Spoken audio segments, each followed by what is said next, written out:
Отбасы деген не? Отбасы жарық дүниеге көзіңді ашқан сәттен бастап айналып толғанып, қорғап қоршап бауырына басатын теңдессіз ыстық ұя. Отбасы дүниеге шыр етіп келген сәбидің бірінші рет өзін сенімді сезінетін, жан рахатына бөленетін алғашқы бақыты. Отбасының жаңа қосылған мүшесіне анасы дүниеге келген сәттен құлағына сүйіспеншілік толы үнмен оған жалғыз емес екенін сыбырласа, әкесі жанында қолдаушысының әрқашан арқа сүйер асқар таудай сенімді тірегінің бар екенін сездіруге тырысып жатады. Сәби мына кең дүниені оған жанұясының ашып берген көз арқылы көре бастайды.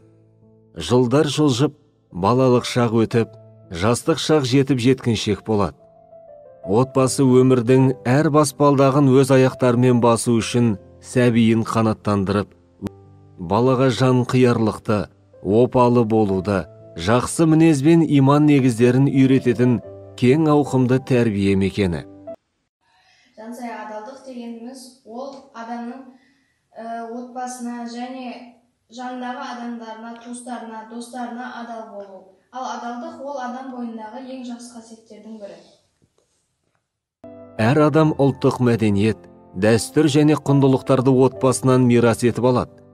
Адам баласы қайғыны да қуанышты да отбасымен бөліседі.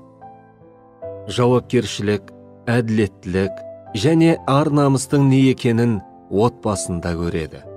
Адамгершілік сезімдері қалыптасады, алғашқы дағдыларды меңгереді.